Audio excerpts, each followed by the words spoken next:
Coming up next on Arizona Horizon, Senate President Andy Biggs joins us to discuss the budget agreement reached earlier this week, and we'll learn about the fight to research marijuana's use as a possible treatment for veterans suffering from PTSD.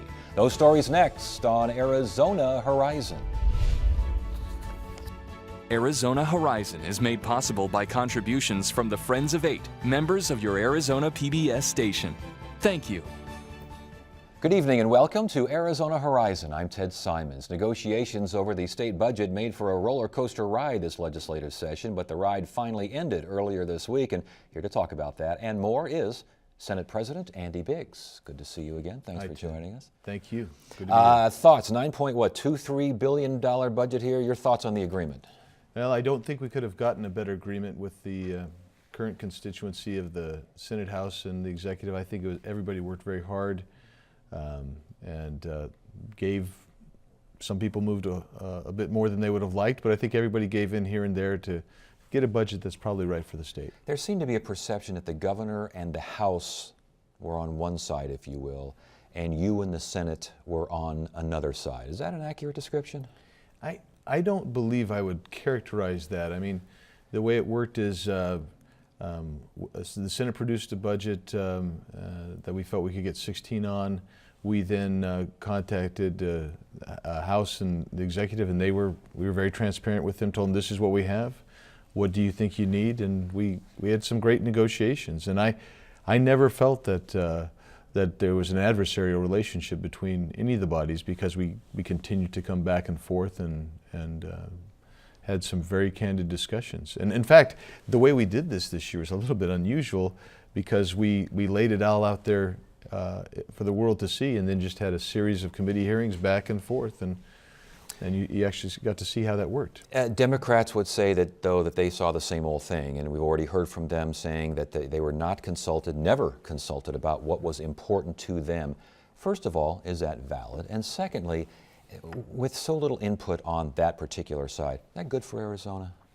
Well, first of all, in the Senate, we've had kind of some, I don't want to say fractured, but I mean the Democratic caucuses, they haven't been as cohesive as perhaps we've seen in the past, but they were working together within their groups, and I met with both groups. They each presented me with a list of items that they would like to see in the budget, and we took some of those, and actually I think that you saw some of those incorporated a little bit anyway. And to the second part of the question,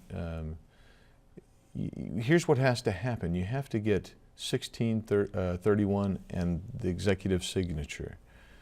If you bring in a Democrat idea that caused, like we had someone say, well, why don't we spend another $25 million in this area? Well, if that happens, then you shove off a mess of Republicans, and you can't get your 16 or your 31 again.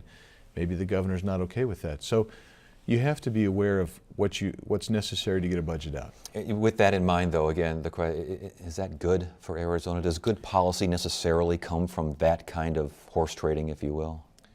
Well, yeah, I think it does. And we covered in this budget virtually every area that we've heard needs to be addressed. And we've covered those in, I think, very responsible fashion.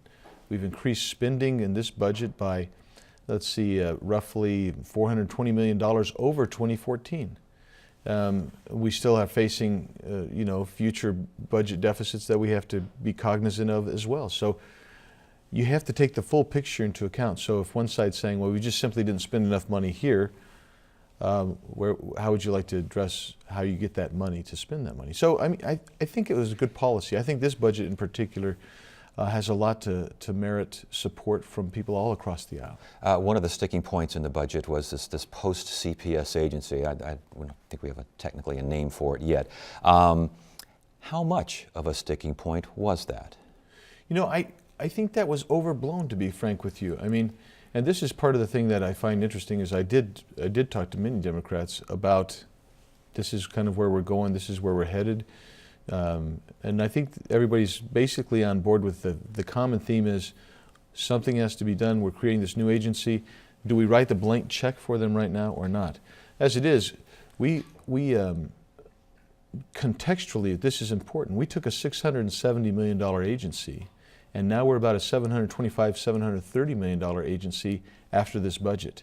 There's a lot of money that went into this budget. We increased everything from adoption subsidies to children's services to preventative services. All of those increased dramatically in spending. And so, I mean, we've brought in 500 some odd new workers over the last 15, 16 months in CPS. These are things that I think it's easy to say, well, I thought that should have 20 million more. Well, maybe that program already had $170 million in it already. Let's put these things in context. You mentioned preventative service. I want to get back to the post-CPS experience in a second, but preventative services was something that a lot of folks down at the Capitol are saying not enough has been spent on that. The increases are not enough to match the cuts in previous years, and it makes sense to emphasize preventative services so that whatever this post-CPS agency is, has fewer folks in the system. Well, you know, I would say that we have really tried to come back. I mean, last year we brought back $5 million in intensive family services. This year we basically doubled that. We gave some very specific programs that we felt were good, that they got $1 million.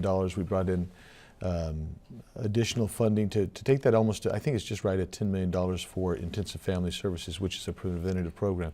But some of what needs to be remembered too is some of those other services, when we talk about the children's services line, that was $155 million.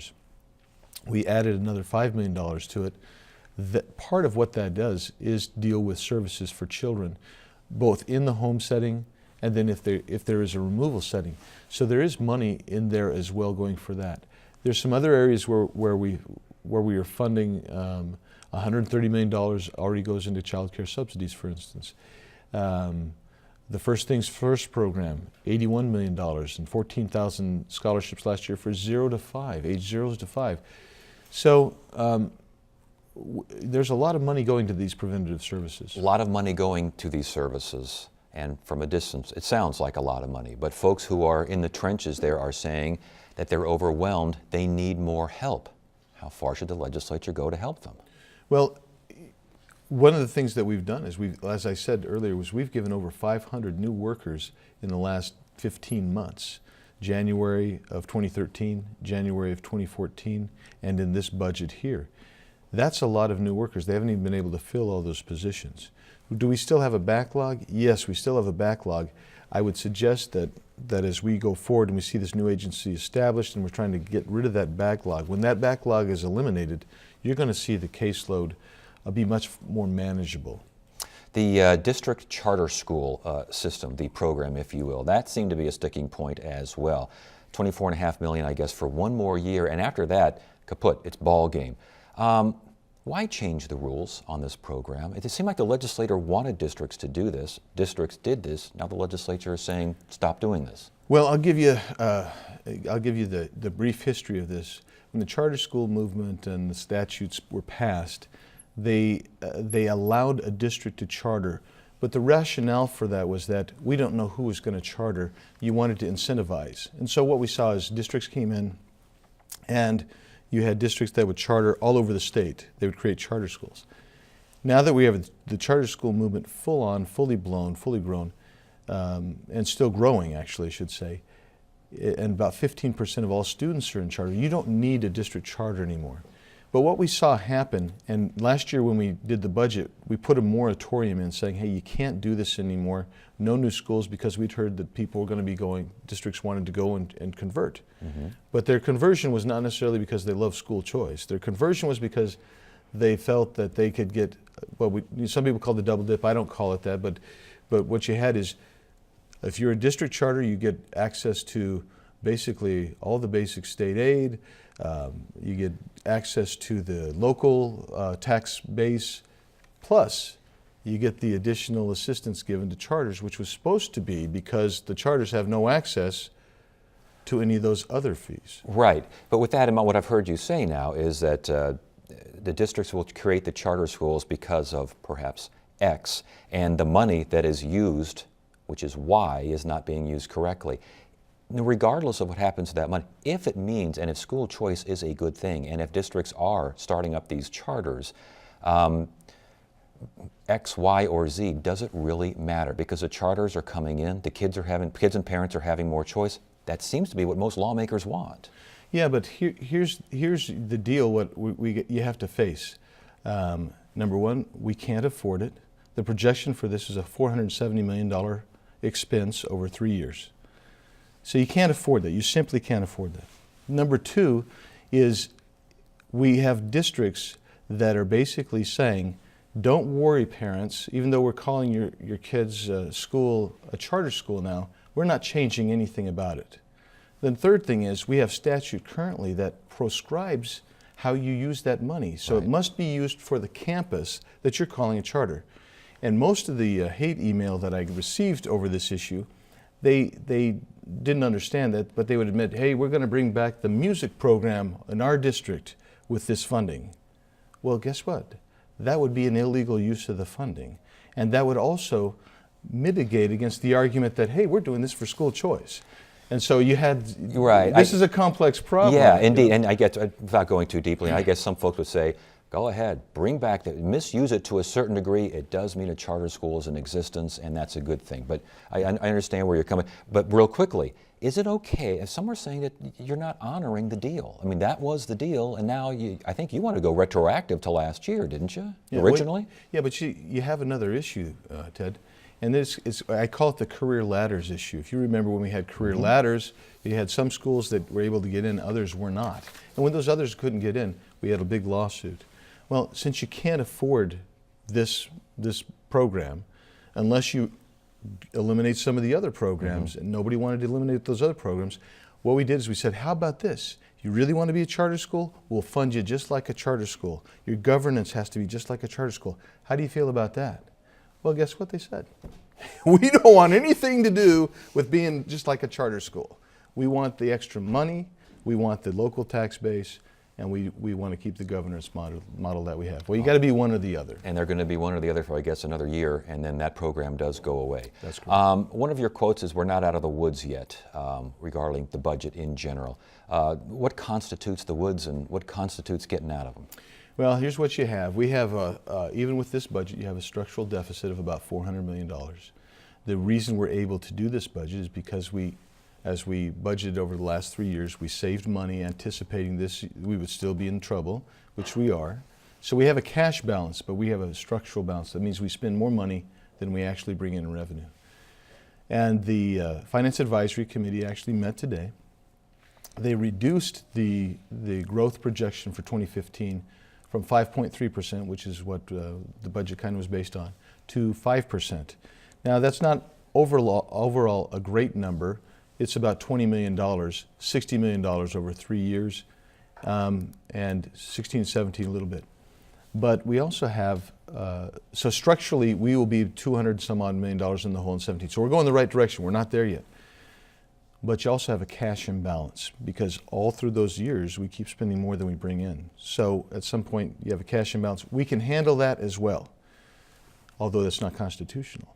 But what we do have is we have a lawsuit that's pending where the settlement offer to us is $1 billion. And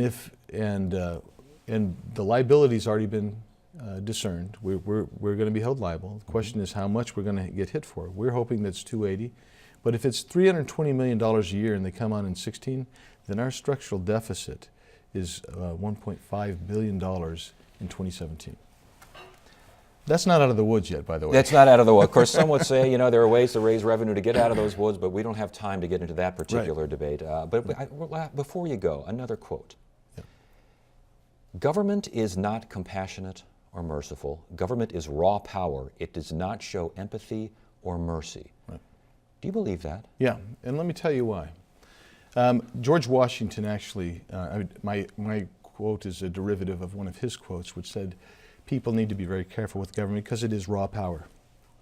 Let's say that I want to express charity to you, Ted. You needed something. I was able to give you $50. I gave you $50 for charitable purposes. That is out of my heart, my capacity. I understand what I can and can't do, and I've given it to you. When government extends something that people talk about as charity, it does not do so and say, would you like to volunteer? We actually ran a bill. Somebody ran a bill say, would you like to pay more taxes and whatever. Nobody wanted to pay more taxes. But here's what happens. When government attempts to show charity, which it can't because it's an institution, it must coercively take from someone to provide the funding for charity, either the funding apparatus or the actual funding itself. Is that not part of the social contract? What keeps you and me, gives us the ability to use things we may not have personally paid for, may not have personally lobbied for, may not personally like, for that matter, but it's out there for the well-being of everyone. No, that isn't the social contract. There's a social contract that's out, that we come together, we live in a community. When I'm talking about government, government has raw power. If it comes to me and says, Ted's in need over here, we want to give Ted this charity, Andy, you're going to have to do it. And I say, I can't afford it, or I don't want to do it for whatever reason, Ted's a skunk or whatever. Guess what? If I don't give it, now I am subject to have my property confiscated, seized. I may even lose my liberty. That's not charity. That's not empathy. That is raw power being used to coerce someone to provide property to go be redistributed to somebody else. So as far as the agreement of the whole to help even when you may not want to help, but knowing that it helps society in general, you say? That's a Rousseauian contract which was expressly rejected by, a Rousseauian concept expressly rejected by the founders and by this country until probably the 1930s. Sine die, any ideas? Hopefully soon, hopefully next week, if not early the following week. All right, until then, more raw power? I hope not. All right, President, it's good to have you here. Thanks for joining us. Thanks, Ted. Appreciate it.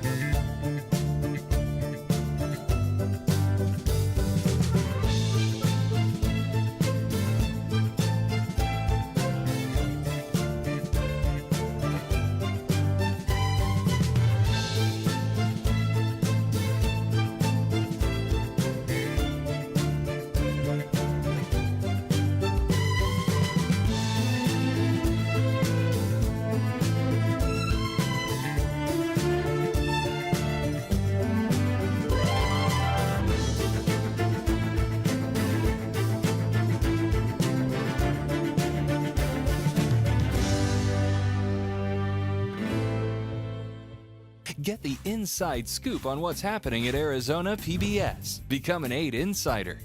You'll receive weekly updates on the most anticipated upcoming programs and events. Get the 8 Insider delivered to your email inbox. Visit azpbs.org to sign up today. Research on how marijuana might help treat veterans with post-traumatic stress disorder has been approved by the federal government, but state money to conduct that research at the University of Arizona is blocked at the Capitol. Joining us now is Dr. Sue Sisley, who received federal permission to conduct a study. It's good to have you here. Thanks for joining us. What exactly does your study look at, or will your study look at? Sure. It's a randomized controlled trial looking at 70 veterans who have treatment-resistant PTSD. So that means they failed at least 2 different medication trials and failed psychotherapy. And we're going to be providing, basically they'll be randomized into 5 different dosage options, and they'll also be randomized into either a smoking group or a vaporizer group. And this is a 3-year study? Yep. And what kind of marijuana are we talking about? You smoking, vapor, extracts here? What's going on? No, it's actually whole plant medicine that's purchased from NIDA, the National Institute on Drug Abuse. They're the sole supplier for any marijuana for any FDA-approved studies. So we have to buy it from them, and then it gets mailed out to investigators in these rolled cigarettes, and we teach the patients how to utilize it according to a very strict scientific protocol. And the FDA and NIDA both on board with this? Yes, FDA, NIDA, Public Health Service, and the University IRB, the Institutional Review Board. Now PTSD, though, is not qualified for medical marijuana in Arizona. Why? Well, there's really not enough of the high-level data that the health department needed to persuade them that this was worthy. So this trial, our trial, would be the first randomized controlled trial of its kind looking at the use of marijuana in treating PTSD. So we're hoping that once the study gets implemented, that it'll be able to answer some of these questions that the health department has, that our medical community is struggling with, and certainly to help patients. Are there similar studies in the pipeline elsewhere around the country? Not very many. The progress on marijuana research has been stymied by a lot of different federal regulations that require, a lot of red tape, and particularly the Public Health Service review. Marijuana is the only Schedule I drug that has the second review by Public Health Service. So after you get FDA approval, any other Schedule I drug like LSD or ecstasy just moves to be implemented. But marijuana has this second redundant review that nobody can really explain why it's there. It seems to be evidence of, kind of science being trumped by politics. So now you've got the study all set to go. You got the feds saying, okay, give it a shot. Everyone's ready down at how much would the study cost? Well, it's looking like it'll be about $1 million at this point, because you have to purchase that study drug from NIDA. That's very expensive. To manage all the regulatory oversight that's required is going to be, the budget looks to be about $1 million. Like $300,000 a year or Yep. $1 million a year? Okay. $300,000. So with that in mind, this research, the money for this research is being blocked at the Capitol. What's going on there? Well, this fund that we're talking about is a surplus fund that is voter protected. It was, it was generated by selling medical marijuana ID cards to patients and collecting licensing fees from dispensary owners. And the money, it can't be swept by the legislature. And so it's been accumulating for years now, and it's up to almost, I think, 7 million. It'll probably be 8 million next year. So we've been asking, the Arizona Medical Association has been asking for the last 2 years to allow that money to be utilized for marijuana research. Well, our argument is that it's negligent for our state to sell 50, 60, 100,000 cards to our patients and not actively conduct medical marijuana research simultaneously. And it is being blocked by one particular lawmaker? Well, sure. There's Senator Yee was the chair of the Education Committee that had the opportunity to hear the bill, but because she chose not to put it on the agenda, the bill never was able to proceed. And so this is frustrating for our medical community. We're stuck as gatekeepers for a medical marijuana program, and we really have no data to understand how this drug is absorbed, how to counsel patients. But if the study is $1 million and you got $300,000 a year or whatever the case may be, are there other ways to fund it? Just say, forget the state money, let's go somewhere else and find the money. Sure. I mean, we've tried to apply to private foundations, talk to private donors, but nothing has come up yet. And I think this is the most sensible fund to utilize because it's generated by the people who are actually actively using this plant. And I think they're desperate to have access to this data. The patients want high-level science to understand how this medicine should be dosed, what strains are best for what illnesses. So there's really a big outcry in the public, and I think that's what you're seeing down at the legislature. But I know Senator Yee says that and I think she actually sponsored marijuana studies on campuses last year. So it's not like she's not immune to the problem or doesn't understand it. But she says it should not be a priority for state funds. Right. And we were really proud of Senator Yee. She championed that bill last year that enabled marijuana research to be legal on campuses, which is tremendous. But for some reason, things have changed since our last legislative session, and unfortunately, I'm hoping that we can persuade her that this is a surplus fund that is voter protected. It's not really part of the state general fund in the theoretical way, and so the support for proceeding with marijuana research is so prominent at this point. Our veteran community has been there's a huge groundswell of veteran support for this, and I think that's really what enabled the study to get green-lighted by the federal government in the first place, was this veteran outcry saying, look, we're suffering, we're not able to be functional, none of the meds that we have available through the VA or otherwise are working for us, or they have terrible side effects. As a scientist, as a doctor, are you ready to do this study, and are you prepared if the study says, that this may be initially maybe X, but doing my X and Y's again. But later down the road, this may not be the best thing for PTSD. Yeah, absolutely. I mean, that's the beauty of FDA-approved protocol is that this is objective data we're generating. I'm a blinded investigator. I don't know what patients are getting. None of the people participating in the study will have any information about that. So all the data collected will be in the most objective fashion. There's internal and external controls and auditing that's very severe. So to allay concerns about, from the extremists who are afraid that this research is somehow going to promote legalization, they have to know. We invite them to come over to the university and see just how rigorous this research is and how it's actually conducted. Got about 30 seconds left. Yeah. What's next? Well, I think the DEA permit comes up next, and then the U of A has done a great job of kind of shoring up all the logistics, finding us a site, and so we're looking forward to launching this summer. We're going to put out our publicity to let veterans know, hey, this study is available to you, come get screened. All right, we got to stop it right there. got it. It's good to have you here. Thanks for sir. joining us. Appreciate it. And that is it for now. I'm Ted Simons. Thank you so much for joining us. You have a great evening.